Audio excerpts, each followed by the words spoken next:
Hey guys, what is up? Kevin Cage back with another daily cryptocurrency video. Like and subscribe if you like what you see, and let's get right into the information today. So instead of typical Ripple XRP news and speculation, this is going to be kind of a 101 type of teaching opportunity. Again, I'm actually sourcing Galgatron's blog.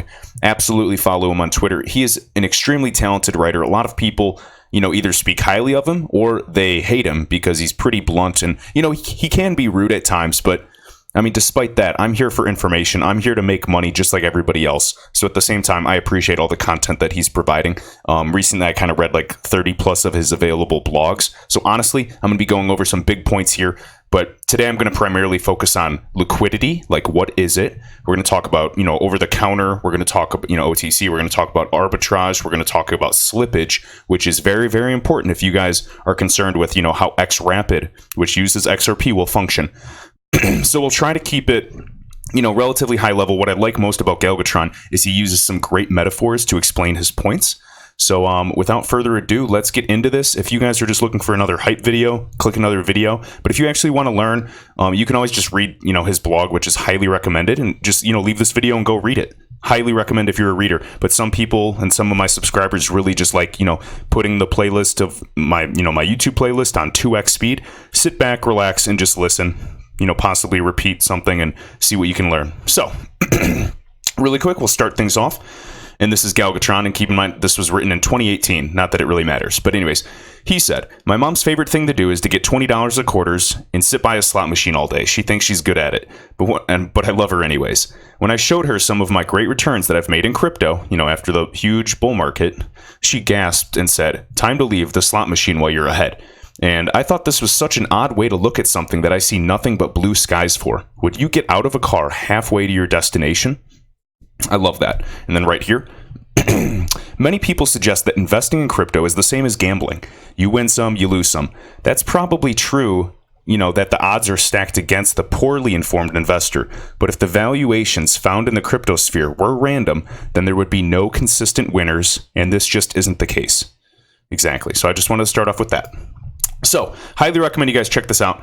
They talk about fiat and crypto pairs. They talk about base currencies. Obviously, XRP is a base currency for many of the exchanges, just like BitTrue, which is what I recommend. Links in the description as well. Binance does have better liquidity for trading, but hopefully BitTrue starts growing as well. But we'll see. And when I say liquidity, it's that catch-all term, just like interoperability, all the phrases that you hear in the XRP community. So what is liquidity? Right here. Liquidity is most fundamentally is the ease of which something can transfer value. The more liquidity you have, the more value you can transfer. Liquidity for a specific coin is determined by the formula volume times price. Think of it like this. Well, think of it like a faucet. Let's say you fill up a giant barrel. For example, this barrel is going to be the cross-border money transfer with water, and XRP is going to be the water from your water supply, which is the exchange. If you have a small spout that can't really put a lot of water, at high pressure and a lot of water, it's low volume. And low pressure would be the low price of XRP. Then it'll take you forever to fill the barrel with low volume and low pressure with a small spout and low pressure. All right? Now, if you massively increase the pressure, the pipe, the price going up of XRP, you'll fill the barrel a lot quicker. And if you increase the spout size, how much water can get through, the volume will be able to increase substantially. Now that barrel with increased price and increased volume fills in no time. All right, so more volume and higher price equals more liquidity available to fill the barrel. Now there's a few terms for liquidity, but for this example, that's what we're using. And I think it's a great analogy. And I'm going to probably use that and, leverage that in the future. Now, this part I want to talk about too is what is an exchange. Many people think of a cryptocurrency exchange like a store where you can go buy or sell your crypto. It's not. For every pair that you have, there's actually two simultaneous auctions taking place. When you're buying something, there is a seller on that other end. Sometimes it's a person just like you, sometimes it's an AI trading bot, and sometimes it's just a bunch of market makers providing liquidity and making sure there's actual, the market doesn't come to a standstill. So that's just kind of what I want to talk about. Highly recommend you to read that. It talks about supply and demand. In this case, supply is the availability of tradable XRP. Immediately tradable XRP, not the XRP that's in the escrow account or that's hoarded by us. Demand is literally every single reason one can think of why someone would want to buy XRP from someone else. And I've gone over that list in literally every video. All right.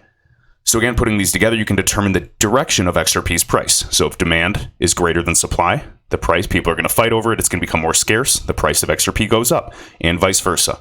All right. If demand drops for whatever reason, and say the supply, it's the same as if supply increases, the price will drop. All right. So let's see here. All right, so arbitrage is what I want to talk about. And the whole point of this video is to really talk about slippage, so you better understand XRapid. And I think this will be really good. And you'll actually be able to better understand what these guys at Ripple are talking about. When David Schwartz, when Brad Garlinghouse, when these bigger players are talking about XRapid, hopefully this will help you understand it. So what is arbitrage? So we're going to use two examples, the warehouse example. Each warehouse is going to be this exchange, all right? So if you'll remember, I lost 3 cents per XRP because I bought higher than I sold. Now, if everyone here suddenly decided that they want all the XRP they can get their hands on, then the price will go up at this auction because of the increased demand. You call your friend who's 100 miles away and he's at a completely different exchange or, industrial campus for this example with its own warehouse or pairings. Now, they'll tell you the price of XRP is still low. So let's say XRP here is 40 cents. And this means the XRP increase event at your exchange or your warehouse or, industrial warehouse is 43 cents is localized to that exchange only, which happens all the time like a huge whale buying a lot. So let's say a big whale bought a couple million at your specific exchange at Binance, and it brought the price from 40 cents all the way to 43 cents. So you knew the price now of XRP is valued at 43 cents, and the other exchanges do not know this yet. This is your chance to make profit off the spread or the difference in pricing. You hop in your car, you drive like a lunatic to the other industrial campus to find the XRP USD pairing or warehouse, and you buy as much of it as you can while it's at, let's say, 40 cents, causing the price to come up there because everyone's catching on because of the increased demand and the word is spreading. So now Binance for a period went up to 43 cents. BitTrue, let's say that's the exchange, was at 40 cents. Everybody started going to BitTrue because of market arbitrage and trying to buy cheaper because they knew it was going up. All right. So now let's see, you're back there. And then you drive back to the original campus. You go all the way back to Binance and you sell everything you have because you bought it for 40 cents. And you're selling it for 43 cents. So you're getting a massive profit, hypothetically, if you bought enough. And this, I'm just using a 3 cent difference, but obviously it could be much more, especially with knowing how volatile cryptocurrencies are. Now, this kills the high price here because you're now increasing the supply that was missing before when the demand was increased. This is the act of arbitrage, rebalancing prices between exchanges by affecting supply and demand. Arbitrage happens between all exchanges, even over-the-counter exchanges, or OTC. And this is why all XRP is roughly the same price around the world. There might be slight fluctuations, but again, it's a constant balancing act. And no single exchange, one exchange going up in value will not automatically increase XRP everywhere else. Absolutely. The effect of arbitrage is to average out the price, not push everyone to the same high price. Neither will FOMO, fear of missing out, it's a just famous acronym, make that possible because the supply and the demand at all the other exchanges has not changed. So there's no way they can all suddenly start charging higher XRP prices. It just doesn't work that way. There's no increased demand to support it. All right, so now OTC really quick stands for over the counter. There's different types of OTC exchanges. So think eBay for whales, and whales are huge buyers that have usually accredited investors, have plenty of capital, and can really buy large batches of cryptocurrencies. Not like for example, us everyday retail investors. All right, we're not all throwing 6-figure investments, 7-figure investments like it's nothing. So it's here that large purchases and lump sum sales of large quantities of crypto can occur, but usually out of sight. Unlike normal markets where you can see all the trade activity, it's private. Despite the rumors, over-the-counter is not a private market where insiders get discounted XRP. They do not. Everybody says that. There's all kinds of FUD. People say that XRP is sold so much cheaper to these people that buy with big batches, and that is not the case. It's just a large-scale exchange, no different in principle than a regular exchange. And people comment on my videos spreading this all the time, and it's nonsense. So what makes it popular is it allows for large purchases without suffering from the huge expense of consumption slippage. And we'll talk about this type of slippage below. All right. So again, has their own OTC exchange. Yep. And XRP is sold to institutional buyers. sometimes at a discount if the purchaser contractually agrees to spend the XRP in a manner conducive to building out the XRP ecosystem. This is where the FUD arises, all right? Now, this means that Ripple will not sell XRP at a discount without conditions that prevent massive XRP dumps. Let me say it another way. Ripple will not facilitate another company's XRP dump. In case this still doesn't make sense, Ripple does not sell discounted XRP without restrictions that prevent them from dumping and selling. So if you're still saying, but what if some company dumps their XRP, they didn't get it from Ripple at a discount? All right, so keep in mind. Right here, another OTC rumor is that the prices on the OTC markets are different than the open markets. And of course, this is absurd because of arbitrage. If somebody filled a huge XRP buy order on the over-the-counter exchange for 10 cents less, say XRP right now is 50 cents, they bought millions of XRP for 40 cents. That is ridiculous, because what's stopping them from going to the public exchange that we're usually on and dumping all of it and just, making 10 cents per XRP in bulk daily? That's illegal. It's regulated again. And eventually that arbitrage would happen, and then the markets would balance out regardless. So OTC and actual publicly traded markets or exchanges that we use are always balancing out. So please stop, there's not that huge disparity right here between OTC and open markets. All right? Because again, arbitrage will close that spread eventually. Now, fluctuations absolutely occur, but it can go on both ends, vice versa. All right? So take the tin hat off. And that's why I love how Galvatron writes. Good analogies. All right, so here's the important stuff. So we have market makers and liquidity providers. So you'll see a lot of acronyms in the XRP community, usually market makers and liquidity providers. So MMs and LPs. So right here, the terms are largely interchangeable, at least in the cryptocurrency space. Market makers, liquidity providers perform the role of providing perpetual liquidity. They create buy and sell orders when needed to keep the market from stalling out. So the typical exchanges that you'll see, there's always some trading activity, even if it's small, even if there's not a lot of volume going in, even if it's only 15 XRP, and there's a buy order for 26 XRP. It's not always 10,000 or 50,000 XRP moving back and forth. Again, it prevents the market from stalling. The order books might not be huge, but they need that liquidity perpetually. Ongoing, continuous liquidity so that the market does not stall and you can continue to trade, essentially guaranteeing there will always be a buyer and or a seller. This creates liquidity and confidence in the market because generally traders will be able to move in and out of positions quickly, depending on the exchange, of course. All right, so these MMs, market makers, and LPs, liquidity providers, can operate on an exchange by buying, selling in currency pairs, or they can be accessible directly as third-party providers. Now, Ripple has said time and time again they are incentivizing these, liquidity providers, these market makers, to help the XRP ecosystem, and this is absolutely huge for XRapid's success. So this is not to be confused with over-the-counter where traders trade with other traders. When you buy XRP from MM or LPs, you are buying their XRP from them for prices that are presumably contractually calculated to be predictable relative to market conditions so that sourcing can happen very quickly. And again, market makers and liquidity providers are in it to make money. Don't get me wrong. And we'll talk about that as well with Slippage.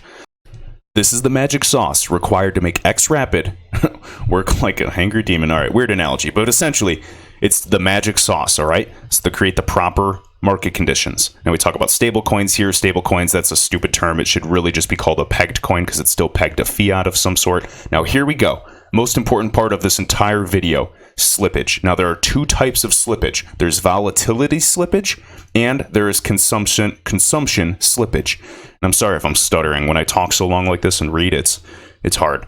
But all right, what is slippage? The biggest source of confusion I've ever seen. Man, have I been raked over the coals because of this? All right, there's two primary applications of the concept slippage. So let's talk about the most common application of slippage, and this is volatility slippage. Remember, we are talking about the foreign exchange market. We're talking about currency pairs. When you send a payment, typically today using the SWIFT network, it can take 2 to 5 days to settle. Now, fluctuations occur, whether it's the US dollar, the euro, the Mexican peso, they're always fluctuating, both pairs, all right? So let's look here. The volatility definition. where time passing introduces variability, into a trade. For example, if I want to send money from Mexico to India using XRapid, I'd like to know before I pull the trigger what's it going to cost. I'm given some quotes by the liquidity provider, the LPs, and then decide if I want to hit the send button. A few minutes later, the transaction is complete, but unfortunately for the liquidity provider, the price of the INR, and we're talking about India's currency, moved ever so slightly, costing the liquidity provider a bit extra that was not charged to me up front. And this is the volatility slippage, meaning things changed over time after the price agreement was made.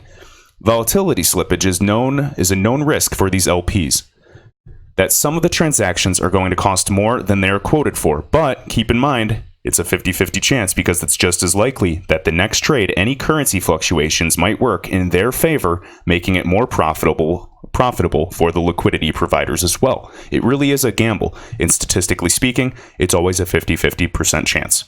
All right, so over time, with thousands upon thousands of transactions, wins and losses end up zeroing out, which means it doesn't cost them anything, which is why they are perfectly willing to take the hit once in a while, knowing they'll get just as many wins in other trades, hypothetically speaking. This is also why Ripple is referring to, or this is what Ripple's referring to, the private company, when they said that the market makers will absorb any volatility slippage losses, which ultimately is no loss at all. Isn't that awesome? That's the huge news. Remember a while back we said that Ripple isn't worried about the volatility slippage? This is why. All right, so now applying this to the famous warehouse example that Galgatron uses, I'm trying to pay someone in India from Mexico. If I'm the Mexican XRP USD warehouse, this currency pair XRP USD, and I'm talking to my friend in India who's in their Indian XRP USD warehouse, she quotes me a certain amount of INR for the XRP. I then pay with the Mexican pesos to buy a certain amount of XRP. I send that XRP to my friend in India, but when she tries to convert it to INR, she discovers that the price of INR has increased, and she ends up with less INR than was expected when she converts it, XRP to INR. She agrees to eat the loss because she knows that next time I send her XRP, it may work the other way around, so that instead of losing, getting less INR when she exchanges from XRP, she could potentially get more. And over time, this zero sum, it's a zero loss, it does zero out. Make sense? So that is the most common volatility slippage that we typically refer to. Next, this is pretty fun too. I like this concept. Consumption slippage, which is what I refer to when I talk about slippage on the order books, especially if there is not enough liquidity. The market makers, the liquidity providers do not have enough buy and sell orders, or potentially don't even own enough XRP to create, a large enough order book for these huge buys. That's why I'm a fan of Binance, because you can usually put huge orders, and it takes a while to eat up those order books. All right. Consumption slippage. All right, for this explanation, please pay attention. I have no idea why so many people just cannot get this. All right, keep in mind, this is just him talking. All right, so consumption slippage occurs because the exchange purchases themselves are too large and consumes many of the orders in the order book, causing the price to increase.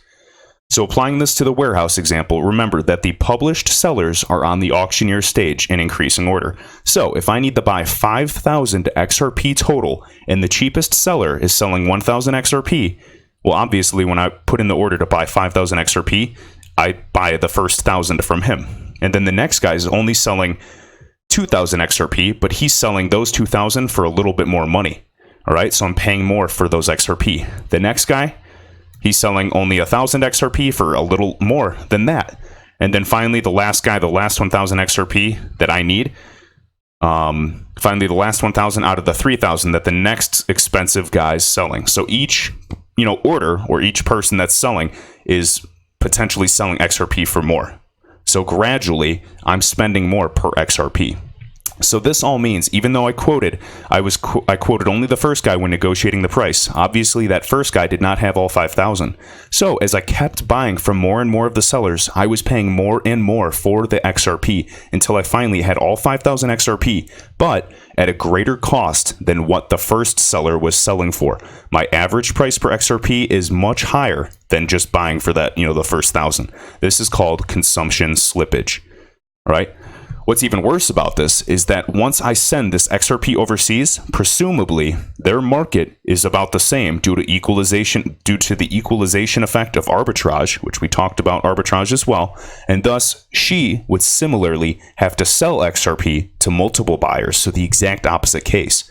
She would have to sell XRP to multiple buyers. Each buyer perhaps has a buy order to pay less and less than the one before. Until all 5,000 were sold, her average XRP sell price was much lower than the quoted price. Again, so in summary, between my higher average buy price and her lower average sell price, the spread was much higher, and if you recall, that's lost money on each end. Therefore, the larger the amount needed to transfer, the more consumption slippage occurs, and the greater the cost from the spread of the transaction. There may not even be any volatility slippage involved here at all, other than what this transaction caused. All right, so I find that to be very interesting. I think you almost have to read this a few times and just learn to apply it. All right, so again, unlike volatility slippage, where sometimes you can win, sometimes there's a zero sum, it zeroes out, consumption slippage is always a loss for both sides. All right, because of equalization, the equalization effect of arbitrage. So it's a major barrier, and no self-respecting market maker or liquidity provider in their right mind is going to voluntarily absorb these costs. That's why they have to be incentivized. They're not charities. So the larger the transactions, the exponentially larger the consumption slippage fees. Remember, right now Ripple's sending very small payments with its clientele, but the goal is to ramp up, build liquidity, incentivize these market makers, liquidity providers to do their job so that they're making money as well. Because we're all people just working, all right? So a few $1 million orders can incur tens of thousands of dollars in fees and consumption slippage and would easily wipe out a generous market maker in no time at all. To expect any liquidity provider, market maker company, or making company to absorb massive consumption slippage costs is just ignorant. Ripple's primary contribution is seeding LPs, meaning that they loan the XRP to the LPs to start profiting from. Remember, this is one of the many examples, guys, of expanding the XRP ecosystem. They are providing lots of XRP to these liquidity providers. Now, they don't give it away, and they certainly don't encourage multi-million-dollar transfers and pay thousands of dollars in slippage. If you're paying attention, Ripple has stated many, many times they are going after these small and medium enterprises, SMEs, and remittance companies, those that specialize in small value transfers, small enough that they won't incur consumption slippage yet, because we're building this ecosystem. Remember, the tighter the spreads get, the more efficient the corridors become for XRapid, and that is when we'll really see this baby ramping up. So you may hear over and over again that banks can make any transfer size they want because liquidity providers will absorb the slippage. But that's because clueless people are confusing the fact that liquidity providers will absorb volatility slippage, thinking this also means that they will eat the considerably more expensive consumption slippage on larger money transfers, which they just won't do, and more or less cannot do. You'll also hear over and over again that XRapid demand will hysterically push the price of XRP up to meet demand, not understanding the consumption slippage that comes with this approach can make larger transactions nonsensically expensive very quickly, and it would make 0 cents for a bank to spend maybe thousands of dollars in consumption slippage just to send a multi-million-dollar transfer. So this is the example where XRP would not make sense. Remember, there are different scenarios, and in due time, this is where the money will lie, because we've talked about the benefits, but we have to be real about the expectations. Galgatron, he believes in XRP exponentially growing. He's very conservative. He just does not like when people say it'll be 589 overnight. But again, he believes in gradual growth, and he still believes it'll grow in orders of magnitude. But he is a very factual, by-the-book guy, and he knows what he's talking about. There's some people that are, just as smart, and they politely disagree with certain points. But again, I wanted to share that. All right. And then again, what's the price of XRP going to be? It's simply impossible to pick a price with any accuracy. If you're looking for someone to answer that question for you, then you're looking for a liar, and there's no shortage of them, whether it's YouTube, blogs, whatever, to get that click or video or, ad revenue. All right, so wake up, because nobody knows it. So I like that. Very, very true. And again, Whether, you believe it or not, he says, I believe in Ripple, I believe in XRP's promise, and it's just a matter of time before XRapid's virtues prove themselves and the network effect really takes hold, allowing the platform to make significant moves. I don't cry when the price drops, and I don't get excited when the price climbs. I'm in it for real, for the long haul.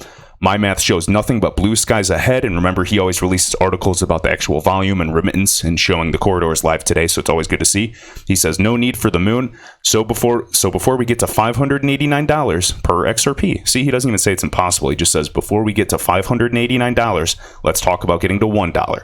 So steady progress, guys. I think Galvatron is a great reader. If you have been here the whole time, I highly recommend you just check this out. I'll link it down below. I'm gonna just read it a few times and kind of better understand consumption slippage, volatility slippage. I think they're relatively easy concepts, but again, the effects and implications that they have on the market can take a bit to really comprehend.